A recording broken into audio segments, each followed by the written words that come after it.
था, उसके हक अधिकार को समाप्त किया जा रहा था, उसको गुलाम बनाने की षड्यंत्र हो रहा था। तो भले कि हमको कुछ मिल जाए, मेरा बाल बच्चा कल होके गुलाम हो जाए, तो ऐसे प्रस्ताव तो मंजूर कभी नहीं हो सकता है ना। हम अपने बाल बच्चा को भविष्य, कौन ऐसा कोई भी ऐसा परिवार बताइए जिसका माँ बाप चाहता हो कि हमारा बाल बच्चा मेरे मरने के बाद वो किसी का गुलाम हो जाए, किसी के बंधन में रहे, उसको दुख तकलीफ़ हो, उसके साथ जानवर जैसा सलूक करे कोई। ऐसा हम नहीं समझते हैं कि धरती का कोई बाप या माँ अपने बच्चों के बारे में ऐसा। तो इस तरह की सोचें कहाँ रखते हैं कि हम मतलब कि ज़्यादा से ज़्यादा कमाई करें? देखिए, ऐसे तो हमारे समाज के लोग लगता है कि हजारों वर्षों से देवी देवताओं को पूजा करते आ रहे हैं और लगातार मंदिर मस्जिद में जाकर उनसे अपने लिए मंगल कामना करते हैं कि भगवान हमको शिक्षा दीजिए, मेरा बेटा को नौकरी हो जाए, धन दीजिए, संपत्ति दीजिए, शक्ति दीजिए। तो अभी देखें, सावित्री बाई फुले पहली महिला है जो हम लोग को शूद्रों को पढ़ाने का काम किया। उससे पहले भी सरस्वती जी थी, तो क्यों नहीं सरस्वती। अभी जो विधवा हो जाने के बाद उसको अपने पति के शव पर जिंदा जलना पड़ता था। आज अगर राजा राम मोहन राय जी ने आंदोलन नहीं करता, अंग्रेज ने अपने संविधान में विधेयक लाया और उस पर प्रतिबंध लगाया और अपराध की श्रेणी में जोड़ा कि अगर कोई महिला को जिंदा जलाता है तो उस पर मर्डर केस होगी, उसको जेल भेजेंगे, उसको उम्र कैद होगा। तो उसके भय से लोग अपने माने बहनों को, माताओं को जिंदा जलाना बंद कर दिया। बताइए, जिंदा कोई जल सकता है? तो एक क्रूर व्यवस्था अपनी माँ बहनों को भी नहीं छोड़ा।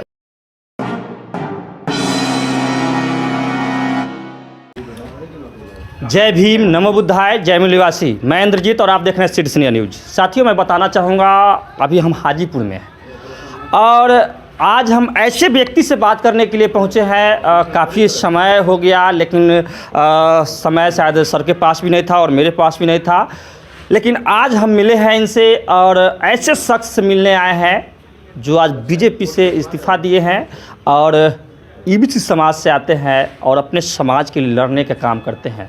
उनसे हम बात करेंगे कि आखिर में किस कारण से, क्या कारण था और किस कारण से जो है कि बीजेपी से इस्तीफ़ा दिए हैं। बड़े पद पे थे और कहीं ना कहीं इस्तीफ़ा दिए हैं। सर से हम बात करेंगे कि आखिर में किस कारण से इस्तीफ़ा दिए हैं, इस विषय पर ही बात करेंगे। सर, मेरे चैनल में स्वागत है आपका।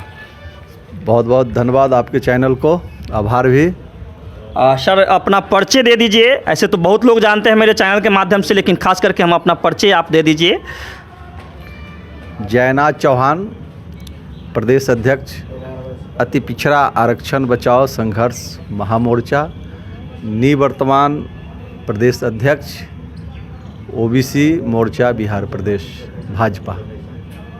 तो सर, आखिर में आप भाजपा के लास्ट में आप नाम लिए, आप इस पद से इस्तीफा क्यों दिए? चूँकि आपको जानकारी होगा कि जो अभी नगर निकाय के चुनाव में अति पिछड़ों को माननीय हाई कोर्ट ने उनका रिजर्वेशन को समाप्त कर दिया। तो चूँकि बड़ी आबादी है अति पिछड़ों की, 4 से 5 करोड़ की संख्या है इस बिहार में अति पिछड़ा समाज का, और उसको एक षड्यंत्र के तहत कोर्ट को आगे करके अति पिछड़ा को रिजर्वेशन को समाप्त किया जा रहा है। तो चूँकि पार्टी के प्रदेश अध्यक्ष ओबीसी मोर्चा के होने के नाते हमारा जिम्मेदारी बनता है कि इतनी बड़ी अति पिछड़ा समाज है, उनका रिजर्वेशन समाप्त कर रही है, तो उसके हक अधिकार की सुरक्षा करने का भी दायित्व उसी पार्टी का होता है। क्योंकि चुनाव आता है तो आप उससे वोट लेते हैं, आपको वोट भी देता है, आपकी सरकार भी बनाती है, और जब उसके हक अधिकार की बात आती है, उसके सम्मान की सुरक्षा की बात आती है, तो उस समय आप हाथ खड़ा कर लेते हैं। पार्टी के जितने भी शीर्ष नेतृत्व है, सारे शीर्ष नेतृत्व से, क्योंकि मोर्चा के अध्यक्ष के नाते मैंने उनसे कहा कि भाई हम लोग को रिजर्वेशन को समाप्त कर रहा है, हम भी अति पिछड़ा समाज से आते हैं, तो माननीय हाई कोर्ट के खिलाफ हम लोगों को सुप्रीम कोर्ट जाना चाहिए, पार्टी जाए या ओबीसी मोर्चा जाएगी। दूसरा था कि हमको हर जिला में इस निर्णय के खिलाफ एक दिवसीय धरना करना था, तीसरा था कि हम लोग कर्पूरी जी के जो समस्तीपुर है कर्पूरी ग्राम, वहाँ से 5 दिवसीय आरक्षण बचाओ पद यात्रा करना था। उसमें हम लोग समस्तीपुर में कर्पूरी जी के घर पर बड़ा सम्मेलन करते, बड़ा कार्यक्रम करके बीच बीच में छोटी छोटी सभा, नुक्कड़ सभा करते हुए रात्रि विश्राम करते, रात में वहाँ चौपाल लगाते। इस तरह से 5वां दिन हम लोग पटना में आते और जेपी की प्रतिमा पर उस कार्यक्रम को समारोह करते। लेकिन पार्टी के तरफ से मतलब इसको टालते गया। मेरी बात जो कहा गया कि भाई इस कार्यक्रम को करिए, चूँकि विपक्ष में भी हम हैं तो ऐसे भी हम लोगों को कार्यक्रम करना चाहिए। और इतनी बड़ी आबादी है, केंद्र में भी सरकार और इस राज्य में भी आपकी सरकार गठबंधन के पहले रही है, उसमें भी अति पिछड़ा ने आपको बहुत बहुमूल्य वोट दिया है। तो पार्टी ने जहां 5 करोड़ अति पिछड़ा की ज़िंदगी के सवाल है, उसके भविष्य का सवाल है, उसके बच्चों के भविष्य का सवाल है, उसको दरकिनार करते हुए उल्टे कह रही है पार्टी कि आप मोकामा में जो विधानसभा का चुनाव है और गोपालगंज में जो चुनाव है वहाँ आप चुनाव में जाइए। बताइए कि इतना बड़ा दुर्भाग्यपूर्ण निर्णय हुआ। आज आप रिजर्वेशन नगर निकाय के चुनाव में समाप्त कर रहे हैं, कल पंचायती राज में कर दीजिएगा, फिर आप जो है नौकरी में रिजर्वेशन समाप्त कीजिएगा, फिर बाद में जाके एसटी को समाप्त कीजिएगा, एससी को कीजिएगा, फिर पिछड़ा समाज के लोग कीजिए। बारी बारी से रिजर्वेशन समाप्त करने का षड्यंत्र है। तो अभी हमको यह देखना है कि भाई यह समाज का रिजर्वेशन समाप्त नहीं हो। अगर हम पद पर बने रहे, अपने समाज के हक अधिकार से वंचित होते रहे, उसका हक अधिकार समाप्त होते रहे, तो फिर मेरी समाज के लोग अगर हमसे पूछेगा कि भाई आप पद पर रहते हुए आपका पूरा समाप्त हो रहा, हम क्या जवाब देते। इससे बढ़िया था कि हम अपने पार्टी से रिजाइन कर दिए कि भाई सही मायने में वहाँ अति पिछड़ा का वहाँ मतलब उसके हक अधिकार के लिए वहाँ कोई बात नहीं होती है। उसको अपने पिछलग्गू बना के रखने के लिए वहाँ बस इसी योजना बनती रहती है, कैसे इस समाज को दबा के रखा जाए, इसको कमज़ोर बना के रखा जाए, इसको मतलब एक प्रकार से अपंग बना के रखा जाए ताकि हमारे बैसाखी पर ही चले। अपना पैर में इसकी ताकत नहीं हो ताकि हमारे पैर माने बैसाखी पर चले। तो इस तरह की भाजपा ही नहीं, अन्य जितने भी राजनीतिक दल है, सारे दल को यही रहता है, सबकी नज़र अभी अति पिछड़ों पर है कि भाई कैसे अति पिछड़ा को वोट को समेटा जाए। मैंने 3%, 4% जिसकी आबादी है इस राज्य में, 5% आबादी है, वह 40% जो अति पिछड़ा समाज का जो वोट है उसको अपने ओर खींचना चाहता है। तरह तरह के प्रलोभन देकर हमारे समाज के जो अति पिछड़ा समाज के जो प्रबुद्ध लोग हैं, बुद्धिजीवी है, उसको कुछ कुछ पद पर बैठाकर कुछ कुछ प्रलोभन देकर उसको कहता है कि ये बना देंगे, वह बना देंगे। बनाना तो कुछ है नहीं इनको। इस तरह से अपने समाज को दिग्भ्रमित करता है। तो देखें कि भाई अब हम लोग को अपने पद पर बने रहना कहीं से औचित्य नहीं है। आज के ज़माने में देखिए, पहले तो समाज के लिए ही राजनीति लोग करता था, समाज के हित के लिए राजनीति होती थी, लेकिन आए दिनों 20-25 साल में राजनीति का जो परिवेश है वो थोड़ा बदला है। हर कोई अपना चिंतन कर रहा है कि हमारा परिवार कैसे आगे बढ़ जाए, हमारा बाल बच्चा कैसे आगे बढ़ जाए, हम आगे कैसे बढ़ जाए, हमारा नाम कैसे बड़ा हो जाए, धन संपत्ति हमको कैसे ज़्यादा हो जाए। आज के हिसाब से केवल इसके लिए लोग राजनीति करता था। लेकिन वही कर्पूरी जी के समय था, आज से 30 साल 35 साल पीछे आप जाइएगा, तो कोई भी राजनीति करने वाला वही आदमी राजनीति करने आता था जो समाज के लिए राजनीति करता था, समाज के हक अधिकार के लिए राजनीति करता था, समाज के हक अधिकार दिलाने की राजनीति करता था। तो उसी में मेरा ही परिवार है। तो जब समाज का हक अधिकार मिल जाएगा तो मेरे समाज अपने परिवार के लोगों को भी हक अधिकार मिल जाएगा। इसके लिए पहले के लोग राजनीति करते थे, लेकिन अभी जो बदल गया है परिवेश, इस परिवेश में केवल अपने लिए राजनीति करता है। कुछ लोग हैं आज भी जो अपने लिए नहीं समाज के लिए राजनीति करता है। तो इस कड़ी में हम भी, चूँकि जीवन के शुरुआती दौर से ही हम लोग पॉलिटिकल रहे हैं, कम्युनिस्ट पार्टी में भी हम 10 वर्षों तक फुल टाइमर रहे, माने 24 घंटा 10 साल। जब हम 18 वर्ष से भी कम उम्र के थे उस समय हम कम्युनिस्ट पार्टी में काम किए 10 साल। उसके बाद हम बहुजन में आए, बहुजन के बाद भाजपा में आए। तो लगातार हम लोग पॉलिटिकल आदमी हैं। तो हमारा ध्येय यही है कि हम समाज के जो गरीब गुरबा है, जो पिछड़ा है, अति पिछड़ा है, दलित है, जो कमज़ोर है, जो लाचार है, जो बेबस है, उसका हम आवाज़ बने, उसके लिए हम कुछ करें। इसके लिए हम लोग राजनीति करते हैं, और वहाँ इसका मतलब जिसके लिए हम करना चाहते हैं उसका कुछ सध नहीं रहा है, उसके भविष्य वहाँ नहीं दिख रहा है कि उन लोगों से हमारे समाज का भविष्य उज्जवल होगा, इसके जीवन में भी खुशहाली आएगी, इसके जीवन में भी तरक्की होगा, ये भी मुख्यधारा से जुड़ेगा, इनको भी गुणवत्तापूर्ण शिक्षा मिलेगा। तो यहाँ कहीं नहीं दिख रहा है। आज देखिए कि एजुकेशन को इतना महंगा किया जा रहा है, कब हुआ है? यही 15-20 साल में एजुकेशन इतना महंगा हो गया।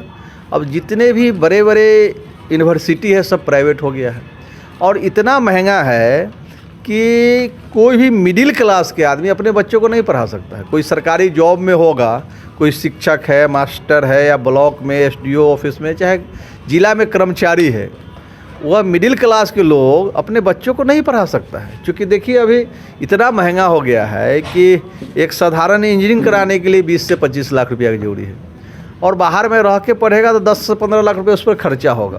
तो 50 लाख रुपया एक बच्चा को पढ़ाने पर खर्चा है, तो 2 बच्चा है तो 1 करोड़ रुपया कहाँ मिडिल क्लास के लोगों के पास है। अब मिडिल क्लास के लोग जो वहाँ पढ़ा रहा है, क्या उससे उसको जीवन में कहीं अच्छा मौका मिलेगा? क्या कहीं मौका नहीं मिलने वाला है। तो हमारे समाज के लोग मैट्रिक इंटर तक पढ़ता है, पढ़ने के बाद क्या करता है?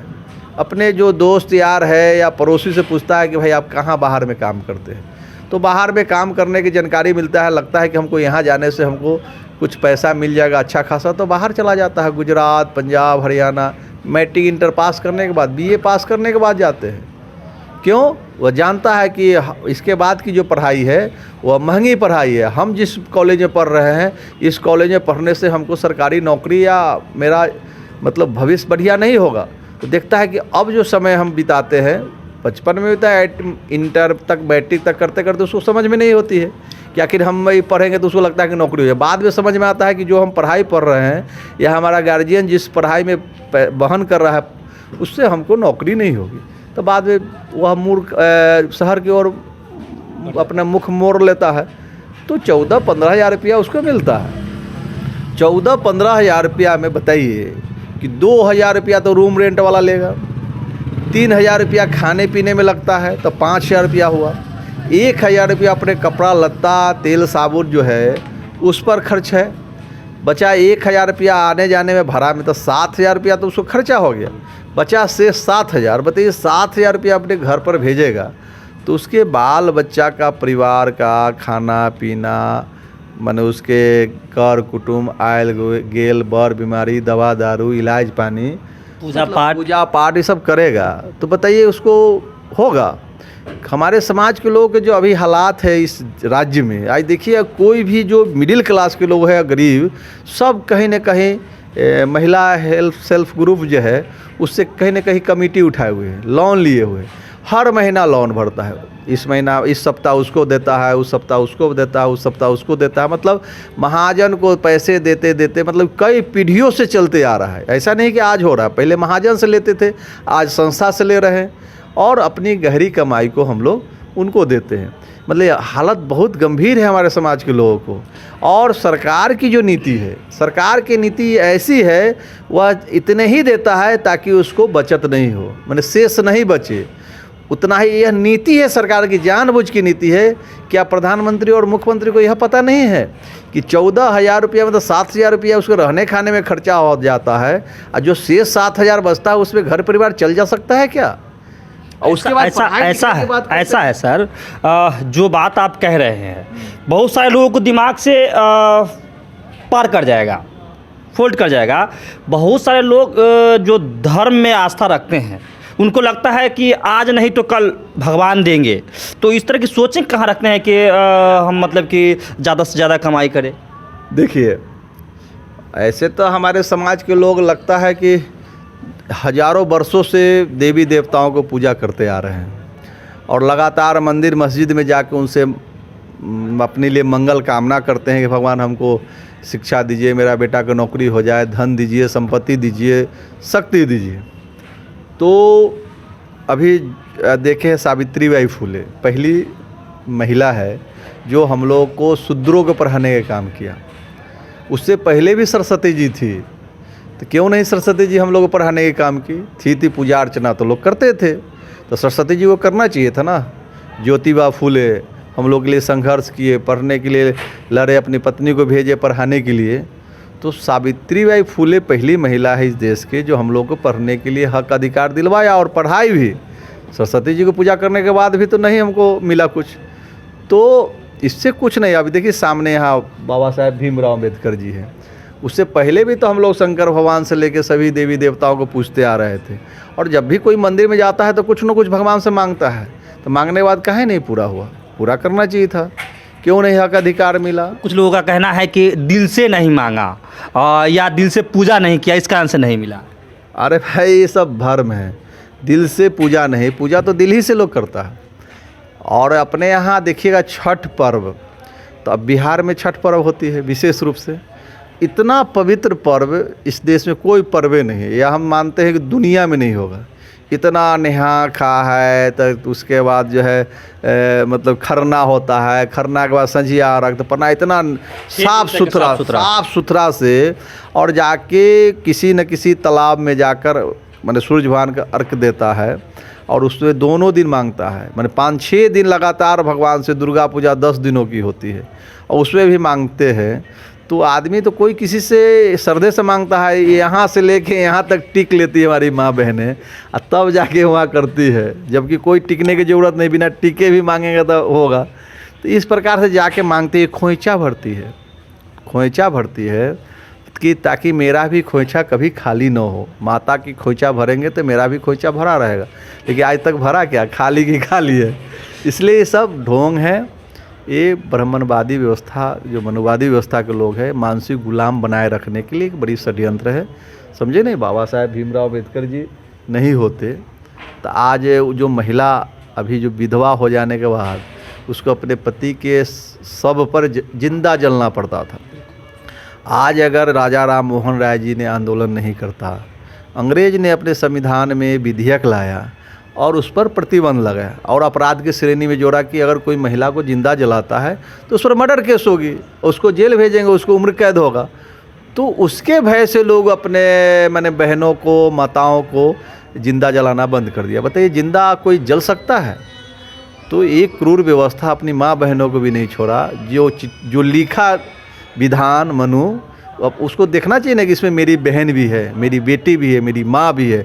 और विधवा होना तो कभी कोई हो सकता है, तो अपने माँ बहन को भी जिंदा जलाया। मैंने अपने माँ बहन का भी नहीं हुआ, और चूँकि माँ बहन उसका था भी नहीं, वो तो आया था अकेले। आर्य लोग तो यहाँ आए थे और यहाँ तो यहीं के माँ बहन है ना, वो हमारी माँ बहन से शादी कर ली। इसलिए उसको थोड़ा भाई नहीं था कि चलो भाई जल भी जाएगी तो हमको क्या, मेरी माँ बहन तो है नहीं, इसलिए भी ऐसी प्रथा बनाया उसने। तो एक नहीं अनेकों प्रथा है। शूद्र को पढ़ने का अधिकार नहीं था, और पढ़ते हुए अगर कोई वाक्य सुन लेता तो उसको FIR होता, गवाह गुजरता, सुपरविज़न होता, चार्जशीटेड होता, फिर जज साहब के यहाँ गवाह गुजरता। जज अगर मामला साबित हो जाता तो जज साहब उसके कान में शीशा पिघला के डालने के लिए आदेश निर्गत करते। अब बताइए, एक बार कोई के शीशा कान में पिघला के डाल दे, कोई शूद्र समाज के लोग साहस करेगा कि पढ़ ले? तो इतना क्रूर व्यवस्था थी कि भय से भी, डर से भी लोग नहीं पढ़े। जो नहीं पढ़ेगा तो सीधे एकदम भैंस बराबर मूर्ख हो जाएगा, ऐसी व्यवस्था थी। तो हम लोग चाहते हैं कि भाई अभी समाज के लिए काम करें। बाकी तो समझ गए पार्टी में कि पार्टी क्या कर रही है, कि पार्टी का सोच क्या है। उसका तो वही है जो बाबा साहेब भीमराव अम्बेडकर कर्पूरी जी ने मुक्ति दिलवाया उस कुशासन से, उस मनुवादी व्यवस्था से, फिर उसी व्यवस्था को लाने की इन लोगों का तैयारी चल रहा है। तो ऐसे परिस्थिति में पार्टी में काम करना तो बड़ा मुश्किल है, क्योंकि हम उस समाज से हैं, तो हम अपने समाज से, अपने कौम से गद्दारी तो नहीं कर सकते हैं। अच्छा सर, ऐसा है कि आप अगर जो जिस पद पे थे, अगर कोई एक आकर के और कोई मंत्री पद दे दे तो? हम जहाँ खड़ा थे ना, तो आपको जानकारी के लिए, बाकी लोग आपके माध्यम से जान ले कि वहाँ 2 दरवाज़ा था। एक विधान परिषद का दरवाज़ा था, एक राज्यसभा का दरवाज़ा था। उसकी पहली पंक्ति में हम खड़ा थे।